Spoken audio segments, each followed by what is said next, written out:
Hi students, this is Professor Eddie Singh here, founder, chairman and principal faculty of Edward Academy. Before we proceed to the subject, a very important note from my side. Before you start the lecture, dear students, please appreciate that the lecture has been conducted on the whiteboard so that we could solve the questions for you using our hand. But the recording is HD 1080p, so this is a very high resolution recording.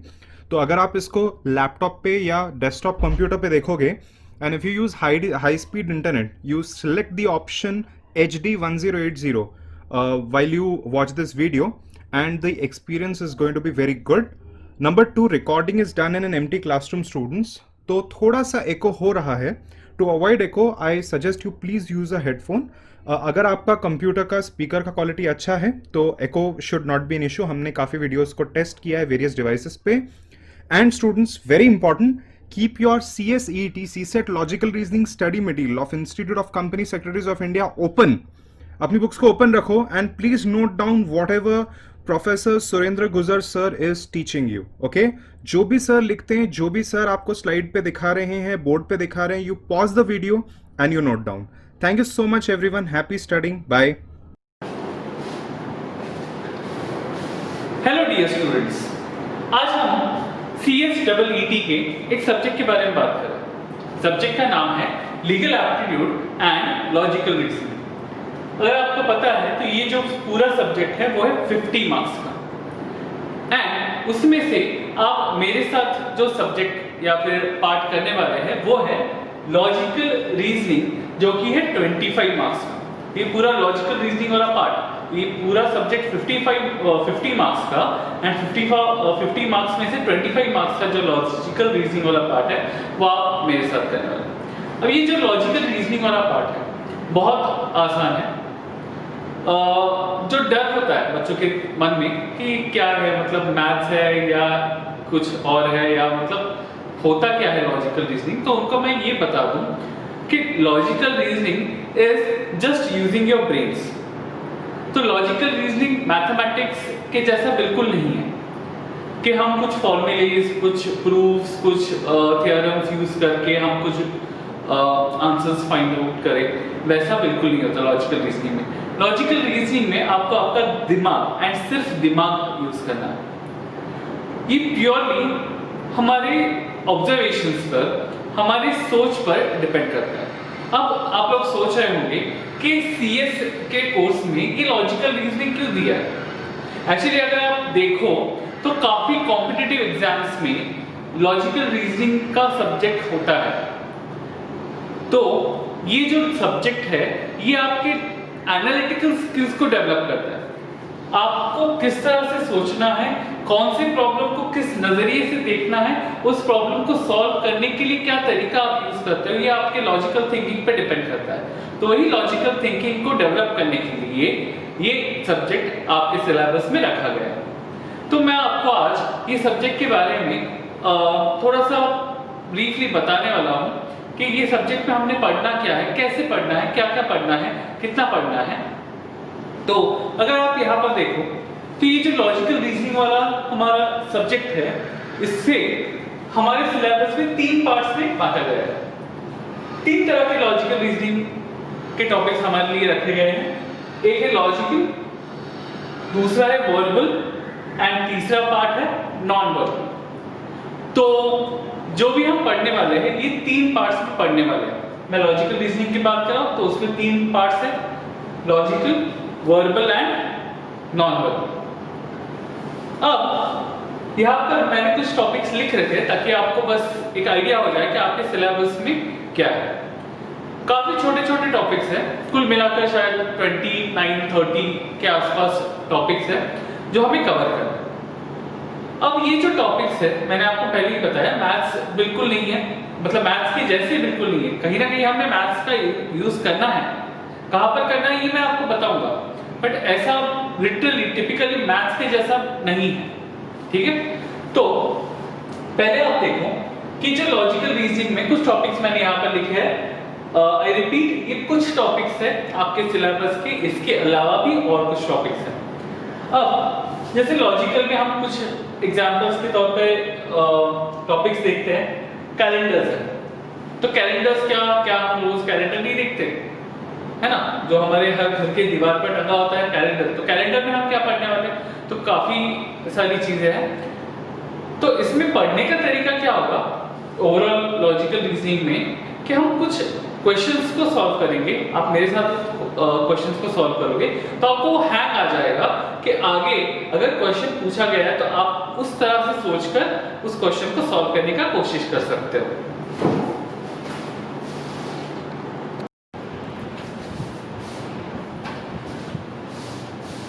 Hello dear students, आज हम एक ऐसा topic start करने वाले हैं जिसका नाम सुनकर आप खुद हंसोगे कि क्या सर क्या टॉपिक ले रहे हो। लुक एट दिस, टॉपिक का नाम है क्लॉक। क्या मतलब, क्या हमने बचपन से कभी क्लॉक देखा नहीं है या फिर हमें टाइम देखना नहीं आता? ऐसा नहीं है। ये टॉपिक लॉजिकल रीजनिंग का एक पार्ट है, तो जितना नाम उसका सिंपल है, थोड़े से कंसेप्ट उसमें अटपटे से है जो मैं आपको सिंपल तरीके से समझाऊंगा, ठीक है। तो we are starting with the clock. तो ये है क्लॉक, देखा। तो यहां पर ये घड़ी, ये क्लॉक जो है, वहां पर आपको 3 कांटे दिख रहे हैं, वो आपको पता है। छोटा वाला उसको हम आवर हैंड बोलते हैं, लंबा वाला मिनट जो टिक टिक टिक करके घूमता रहता है उसको बोलते हैं सेकंड। तो time, total time is divided in 24 hours. पूरे दिन का जो टाइम है वो डिवाइडेड होता है 24 आवर्स में, जिसमें 12 आवर्स का ब्रेकअप होता है। तो 12 आवर्स AM के होते हैं, 12 आवर्स PM के होते हैं। तो घड़ी या फिर क्लॉक अगर आप देखो तो यहाँ पर नंबर्स जो होते हैं वो 12 तक ही होते हैं, ठीक है। तो एक बार में ये जो आवर हैंड,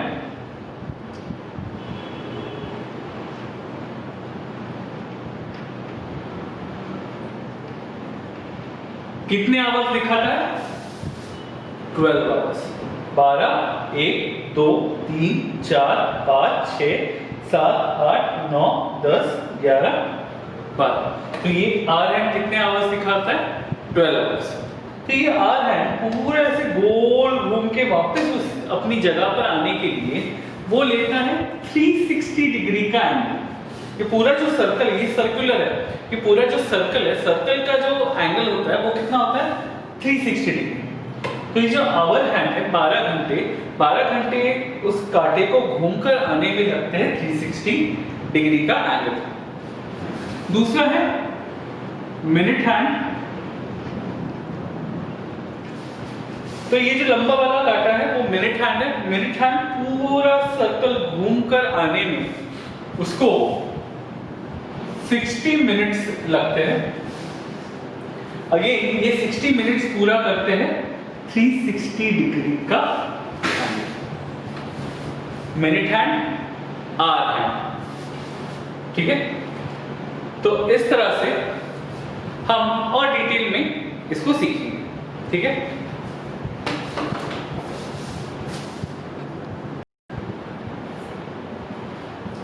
अब जैसे हमने देखा 12 आवर्स को पूरा करने के लिए आवर हैंड को 360 डिग्री का एंगल करना पड़ता है। तो 12 आवर्स के लिए अगर 360 डिग्री लगते हैं तो 1 आवर के लिए कितना? तो ये हम कंप्यूटेशन करके रखते हैं। तो it is like 360 divided by 12 which is 30। तो 1 घंटे का एंगल कितने डिग्री का होता है? 30 डिग्री। तो ऐसे 12 घंटे का एंगल इज ऑफ 360 डिग्री, ठीक है। वैसे ही हम मिनट्स का निकालते हैं। तो अगर 60 मिनट्स 360 डिग्री लगते हैं, 60 मिनट्स को पूरा करने के लिए मिनट हैंड को 360 डिग्री एंगल लगता है, तो 1 मिनट के लिए कितने डिग्री का एंगल होगा? तो it will be 360 upon 60 which is 6 degree. तो ये चीज याद रखना 1 घंटे का एंगल कितना है 30 डिग्री, 1 मिनट का एंगल कितना है 6 डिग्री। घंटे का 1 आवर का 1 आवर का 30 डिग्री एंड 1 मिनट का 6 डिग्री। Note this down. ये मैं बस आपके डेरिवेशन के लिए मतलब आपको समझाने के लिए बता दूं 30 डिग्री कैसे आया और ये 6 डिग्री कैसे आया। Note this down.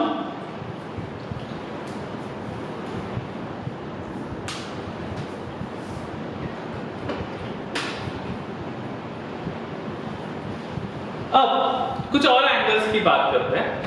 जब आवर हैंड में एंड मिनट हैंड में 90 डिग्री का एंगल बनता है। 90 डिग्री का एंगल मतलब कैसे, ऐसे परपेंडिकुलर। तो देखो यहाँ पर 90 डिग्री का एंगल बनता है आवर हैंड में एंड मिनट हैंड में। जब ये 90 डिग्री का एंगल बनता है तो दोनों में 15 मिनट का डिफरेंस होता है। कहीं पर ये एंगल कहीं पर भी बन सकता है, तो यहाँ पर तो कहीं पर भी ये एंगल अगर बने तो दोनों में 15 मिनट का डिफरेंस होता है। ठीक है, ये हो गया 90 डिग्री के लिए। अब जब hour hand and minute hand एक दूसरे के एग्जैक्टली ऑपोजिट डायरेक्शन में है, स्ट्रेट लाइन में है एंड एग्जैक्टली ऑपोजिट डायरेक्शन में है, तो इन दोनों में बन जाता है एंगल ऑफ 180 डिग्री। ठीक है, तो जब ऑपोजिट डायरेक्शन में है, स्ट्रेट लाइन में है, तो वो बनाते हैं angle of 180 degree. Now when these two hands coincide, जब ये दोनों हैंड्स कोइंसाइडेड रहते हैं तो उनके बीच में जो एंगल होता है वो 0 डिग्री। तो रिमेंबर दीज पॉइंट्स 90 डिग्री मतलब परपेंडिकुलर अगर बना रहे minute hand and hour hand तो दोनों में 15 मिनट्स का गैप होता है। एंड अगर कोइंसाइड हो रहा है तो दोनों का एंगल 0 डिग्री। अगर ऑपोजिट डायरेक्शन है बट स्ट्रेट लाइन बना रहे, यहां पर बन सकता है कहीं पर भी, अगर ऑपोजिट डायरेक्शन में स्ट्रेट लाइन बना रहे तो वो बनता है 180 डिग्री का। ठीक है,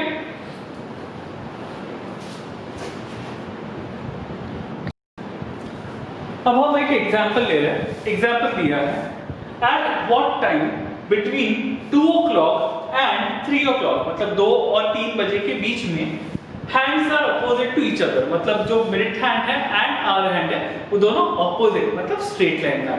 तो लुक एट दिस, ये मैंने क्लॉक पे करके रखा है 2 बजे और 3 बजे के बीच में ये यहाँ पर स्ट्रेट लाइन में आ रहा है। तो एग्जैक्टली कहीं तो भी 48-49 मिनट्स के आसपास, 40 एंड 45 मिनट्स के बीच में कहीं तो भी है। तो ये एग्जैक्ट निकालने के लिए मैं आपको डायरेक्टली एक फॉर्मूला दे रहा हूँ। ठीक है, सिंपल सा फॉर्मूला, एक ही फॉर्मूला है, वो एक फॉर्मूला हमने मोस्ट ऑफ द क्वेश्चंस में अप्लाई करना है। Formula is A, that is angle is equal to 11/2 into minutes minus 30 into hours. ये एक ही फॉर्मूला है, simple, 11/2 minutes minus 30 into hours. अब इसको अप्लाई कैसे करते हैं? अब मुझे पता है कि 2 और 3 के बीच में 2 बज के गए होंगे। ठीक है, तो आवर्स मुझे पता है 2 आवर्स आर कंप्लीट। कितने मिनट्स हुए वो मुझे निकालना है। एंगल पता है, दोनों अगर स्ट्रेट लाइन में है तो दोनों के बीच में एंगल होगा 180 डिग्री। तो angle is 180 degree is equals to 11/2 into minutes minus 30 into 2। Why 2? 2 बज के गए। ठीक है, ज्यादा दिमाग लगाना ही नहीं पड़ा, सिंपल फॉर्मूला है, वैल्यूज पुट किए, खत्म। तो यहाँ पर ओरली हम कर सकते हैं 30 into 2 is 60। 60 को अगर इधर ले आए तो ये -60 है, इधर +60 हो जाएगा। ये 240 is equals to 11/2m। मुझे m का वैल्यू निकालना है, तो 240 into 2/11 is equals to m। 240 into 2 is 480 divided by 11। अब 480 को 11 से डिवाइड करो एंड मिक्स्ड फॉर्म में अगर लिखे 11 4 जा 44, 11 3 जा 33, रिमाइंडर इज 7/11। तो 43 minutes 7/11 is the time passed after 2, मतलब 2 बज के 43 minutes 7/11 is the time the hour hand and the minute hand will be opposite to each other. तो क्या किया मैंने? सिंपल एक फॉर्मूला अप्लाई किया। फॉर्मूला क्या है? A angle is equals to 11/2 n minus 30 into h। ये भी एक फॉर्मूला है जो मोस्ट ऑफ द क्वेश्चन में हमने यूज करना है। ठीक है, note down this example.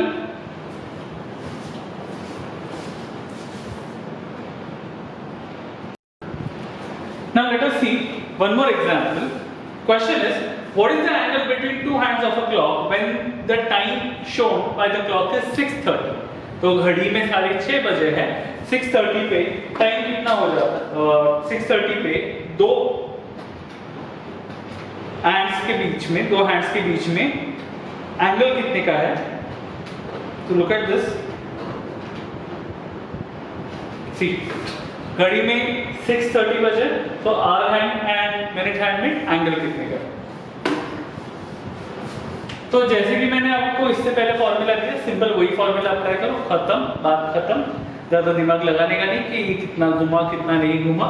Simply formula is A is equal to 11/2 minutes minus 30 into hours.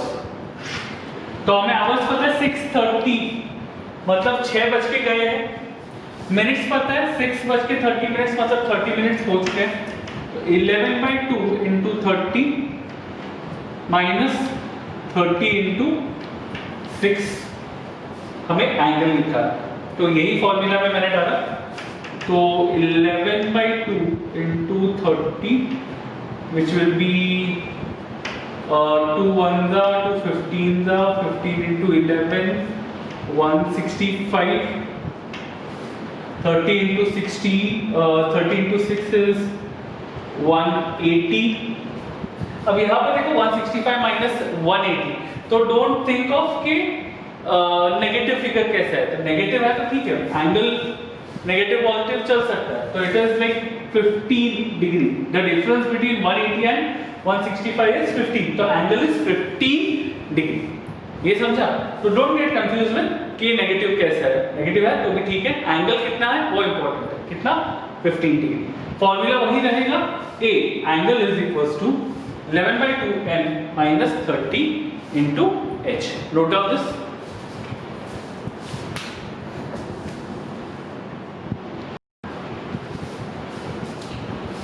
Moving on with the next example. Next example में ऐसा लिखा है, by how many degrees does the minute hand move in the same time. Minute hand कितना degree move कर रहा है in the same time, जिस time में in which the hour hand moved by 28 degree. तो 1 hour hand moved by 28 degree, तो उतने ही time में हमारा मिनट हैंड कितने डिग्री घूमेगा। तो पहले तो हमें टाइम निकालना है, राइट।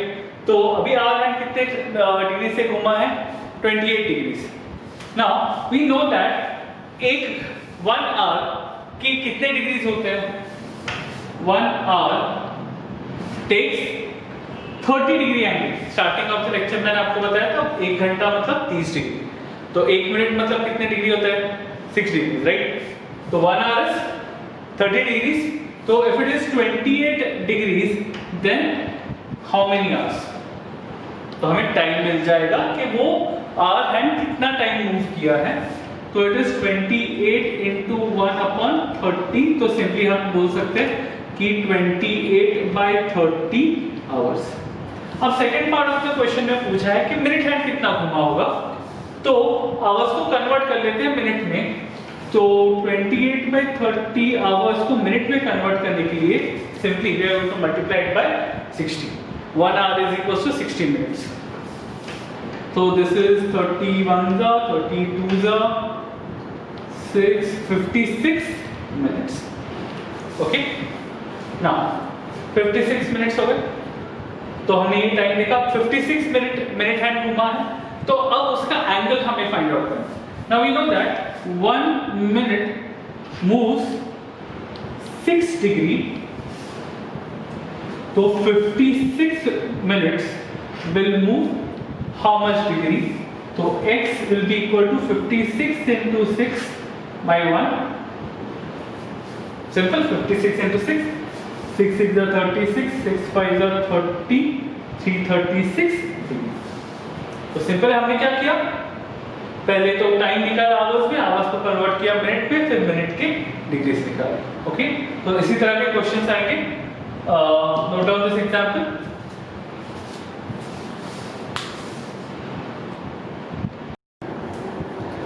अब नेक्स्ट एग्जांपल देखते हैं।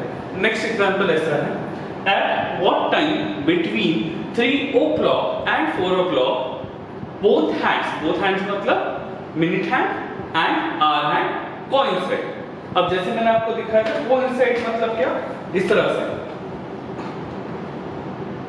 देखो, ये दो हैंड्स कोइंसाइड हो रहा है, ये सेकंड हैंड है, ये minute hand and hour hand coincide हो रहा है, तो दोनों में एंगल कितने डिग्री का बनेगा, 0 degree. When they coincide, angle is 0 degree. When they are in a straight line opposite direction, angle is 180 degree. तो यहाँ पर हमें क्या पता चल जाता है कि अगर दोनों coincide हो रहे हैं, तो we know that angle is 0 degree. Now 3 hours and 4 hours के बीच में, मतलब 3 और 4 बजे के बीच में, मतलब 3 बज के गए हैं, तो h is 3. तो again applying our same formula, क्या है formula? A is equals to 11 by 2 into m minus 30 into h. तो एंगल हमें पता है, एंगल कितना है, 0. 11 by 2, m हमें पता नहीं कितने मिनट्स हो गए, बट आवर्स हमें पता है कि 3 घंटे, मतलब 3 बज के गए हैं, तो h is 3. So solving this for m, taking this 30 over here, ये minus 30 into 3, 30 into 3 90, oral computation है, 90 को इधर लिया है, minus 90 इधर आके plus 90 हो जाएगा, 90 is equals to 11 by 2 into m, hence m is equals to 90 into 2 upon 11, ठीक है, 90 into 2 upon 11, इसको सिंपल करते हुए 180 by 11, मिक्स्ड फ्रैक्शन में कन्वर्ट करने के लिए सिंपल तरीके से, जो आप बचपन में डिवीजन का साइन ड्रॉ करके जैसे आप डिवीजन करते थे ना, वैसे ही करते। सी 180 11, 180 divided by 11, 11 1s are 11, remaining 7, 0, 11 6s are 66, remaining 4. अब आगे हमें डेसिमल नहीं निकालना, remainder is 4, quotient is 16, divisor is 11, तो हम इस 180 by 11 को लिख सकते हैं 16 4 by 11. तो time is when both the hands coincide will be 3 past 16 4 by 11, मतलब 3 बज के गए हैं, 3 बज के 16 4 by 11 मिनट्स पे ये दोनों जो काटे हैं, hour hand and second hand, वो एक दूसरे में कोइंसाइड हो, ठीक है। Note down this example. इसी तरह के सिंपल एग्जांपल्स होते हैं क्लॉक्स में, तो क्लॉक अच्छे से समझ में आया, आई होप सो, ठीक है। चलो note this down and remember the small things like के कोइंसाइड होता है तो कितना डिग्री एंगल होता है, या फिर 90 डिग्री है मतलब 90 परपेंडिकुलर होता है मतलब 90 डिग्री का एंगल। अब दोनों में 15 मिनट्स का गैप होता है 90 डिग्री पे। फिर through out the day clock अगर घूमता है, मतलब आवर हैंड पूरा सर्कल कंप्लीट करता है तो 360 डिग्री, तो एक आवर कितना डिग्री, 30 डिग्री, 1 मिनट 6 डिग्री। ये सारी छोटी छोटी बातें आपने याद रखनी है। और सबसे मेन है ये वाला जो फॉर्मूला, ये वाला फॉर्मूला, ये बून है, ज्यादा दिमाग लगाने की जरूरत नहीं, just put the values you will get the answer, ठीक है। Note this down and next concept will start with calendars.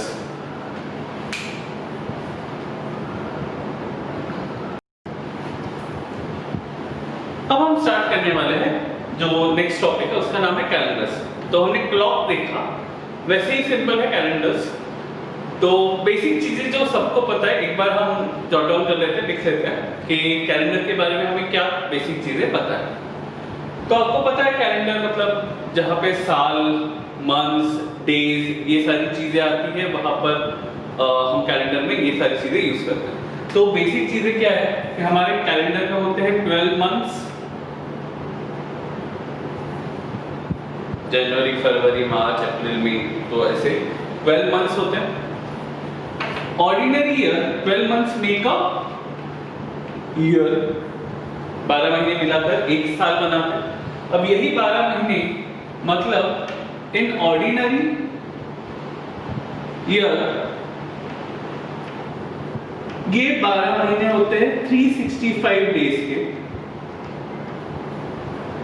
In ordinary year ये 12 महीने कितने दिनों के होते हैं? 365 डेज के। And in a leap year, leap year आप सबको पता है फेब में जहां पर 29 डेज होते हैं वो लीप ईयर, तो वो लीप ईयर में होते हैं 366 डेज। ऑर्डिनरी ईयर में 365 डेज, लीप ईयर में 366 डेज। अगर आपको पता है तो ये एक सोलर कैलेंडर होता है जो सोलर सिस्टम बेस्ड होता है, मतलब अर्थ सन के अराउंड कितने दिनों में रिवॉल्व होती है उसके हिसाब से ये कंप्यूट होता है। तो अब ये डिफरेंस एक दिन का क्यों आता है? तो जो एक साल होता है, एक साल में अर्थ को रिवॉल्व करने के लिए 365.24 समथिंग डेज लगते हैं, तो ये 0.24 को एडजस्ट करने के लिए हर चौथे साल every 4th year is a leap year. तो जैसे अभी प्रेजेंट अगर है सपोज 2020, तो 2020 is a leap year because it is a 4th year. अब कैसे पता चलता है कि कौन सा साल लीप ईयर है एंड कौन सा साल ऑर्डिनरी ईयर है? तो सिंपल लॉजिक है कि जो साल 4 से डिविजिबल है वो है लीप ईयर। ठीक है, जैसे 2020 is simply divisible by 4, so 2020 is a leap year. तो ये बेसिक चीज है। और भी कुछ चीजें सीखने वाले, ये बस लिख के रखें।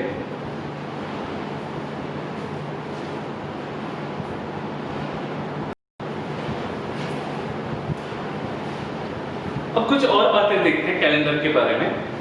तो we know that ordinary year has 365 days. तो अगर मैं वीक्स काउंट करूं, 365 वीक्स कितने दिन के होते हैं? 7। ठीक है, Monday, Tuesday, Wednesday, Thursday, Friday, Saturday, Sunday. तो वीक्स 7 दिन के होते हैं। तो अगर मुझे पता करना है कि एक ऑर्डिनरी ईयर में कितने पूरे मतलब कंप्लीट वीक्स है, तो complete weeks will be 365 divided by 7, it comes 52 complete, but remainder बच जाता है 1। तो ये 52 कंप्लीट वीक्स है। एक ऑर्डिनरी ईयर में 52 कंप्लीट वीक्स होते हैं एंड एक दिन बच जाता है, उस एक दिन को हम बोलेंगे ऑड डे। तो remember, in ordinary year there is 1 odd day and in total 52 weeks. In a leap year में एक दिन एक्स्ट्रा हो जाता है, मतलब 2 दिन आ जाता है। तो 52 कंप्लीट वीक्स तो होते ही है, साथ ही साथ 2 ऑड डेज होते हैं because 366 divided by 7 is 52 complete plus 2 remainder, तो 2 ऑड डेज आते हैं। तो remember, in an ordinary year there are 52 weeks total and 1 extra odd day, and in a leap year there are 52 weeks plus 2 odd days। ये हो गया ordinary year and leap year का। अगर मैं बात करूं कि इन अ सेंचुरी कितने ऑड डेज होंगे, तो यहाँ पर मैंने कुछ नंबर्स लिख रखे। आपने एज इट इज इस नंबर को याद रखा तो भी चलेगा, उसके पीछे क्या डेरिवेशन है, कैसे आया, वो इतना झंझट में पढ़ने का आपको जरूरत है नहीं। तो अगर मैं पहले 100 साल की बात करूं, तो लेट अस से 2000 से लेके 2100 तक, तो 100 साल की अगर बात करूं तो 100 साल में एक्यूमुलेटेड 5 ऑड डेज बच जाते हैं। तो 100 साल को एक्यूमुलेट करूं तो 100 साल के एक्यूमुलेटेड 5 ऑड डेज होते हैं। मतलब 100 साल के जितने भी वीक्स हो वो पूरे वीक्स होंगे, बट वो वीक्स में से 5 ऑड डेज बच जाए। 200 इयर्स की मैं बात करूं तो 3 ऑड डेज बच जाते हैं। 100 में 5 ऑड डेज, 200 में 3 ऑड डेज, 300 में 300 इयर्स का एक्यूमुलेशन करूं तो 1 ऑड डे बचता है। एंड 400 इयर्स, तो 400 साल का अगर कंप्लीट हो जाए, 400 साल में देयर इज 0 ऑड डेज।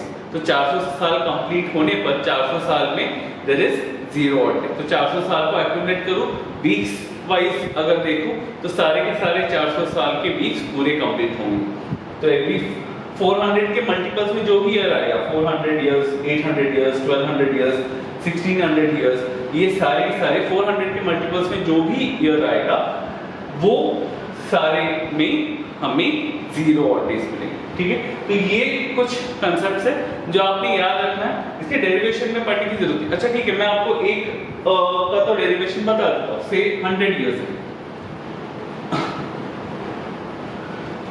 तो अब ये 5 ऑड डेज कैसे आए? सी 100 इयर्स में 100 इयर्स का कंप्यूटेशन अगर करूं तो there are 76 ordinary years and 24 leap years. अगर काउंट करो पहले 100 साल के, तो there are 76 ordinary years and 24 leap years. Ordinary years में बचते हैं 1 ऑड, लीप इयर्स में बचते हैं 2 ऑड्स। तो अगर मैं टोटल ऑड्स की बात करूं तो ये हो गया 1 into 76 which is 76 odds and ये ऑड्स बचेंगे 24 into 2 which is 48 odds. So total odds will be 76 plus 48.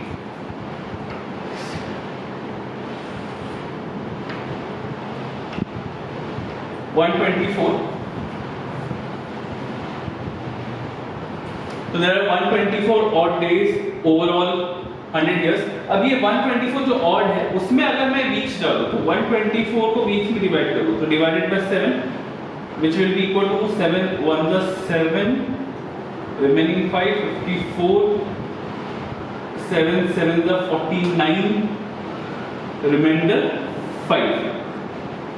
तो देखो there are 5 odds, 5 remainder बचता है, hence this 5 odds। ठीक है, तो ये 5 कैसे बचे? तो ये ऑड डेज को भी अगर मैं 20 में बांट दूं तो फिर भी 5 ऑड ओवरऑल बचते हैं पहले 100 साल में। वैसे ही 200 साल में 3, 300 साल में 1 एंड 400 साल में 0। इसी तरह से वो कंपटीशन होता है एंड वो जो मैंने आपको लिस्ट दी थी वो लिस्ट बनती है। ठीक है, तो वो लिस्ट बनाकर याद रखना है एंड ये डेरिवेशन अगर आप चाहते हो तो लिख सकते हो। ठीक है,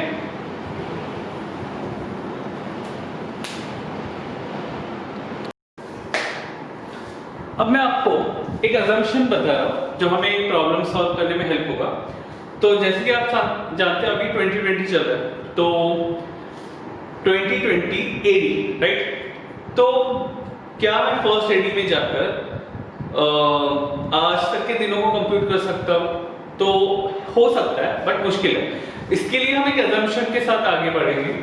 वी अज्यूम दैट कि 1 Jan ऑफ फर्स्ट एडी, मतलब जब ये ग्रेगोरियन कैलेंडर स्टार्ट हुआ, फर्स्ट ईयर का 1 Jan को हम अज्यूम करेंगे कि वो दिन संडे, और ये जो कंपटीशन हम 0 से स्टार्ट करेंगे। तो जो फर्स्ट डे था उसको 0 बोलेंगे, 0 1 2 3 4 5 6, तो इट इज 0 इज स्टार्टिंग। तो स्टार्टिंग से अगर मैं उसको 0 बोलूं तो 0 इज संडे। तो फ्रॉम 0 संडे, मंडे को 1 बोलना है, ट्यूसडे को 2 बोलना है, वेडनेसडे को 3 बोलना है, थर्सडे को 4 बोलना है, फ्राइडे को 5 बोलना है, सैटरडे को 6 बोलना है। इस तरह से ही डेज को याद रखना है, 0 1 2 3 4 5 6, नेवर डू इट लाइक 1 2 3 4 5 6 7। ठीक है, तो जैसे अजम्पशन हमने किया कि 1 Jan फर्स्ट एडी को हम संडे बोलेंगे, स्टार्टिंग में 0, it is written as this. इसको नोट करें और उसको याद रखें। हम एग्जांपल्स में इसका एप्लीकेशन देखेंगे, तब तक डोंट फॉरगेट कि संडे 0, वहां से स्टार्ट करना है काउंटिंग। ठीक है, नोट दिस डाउन।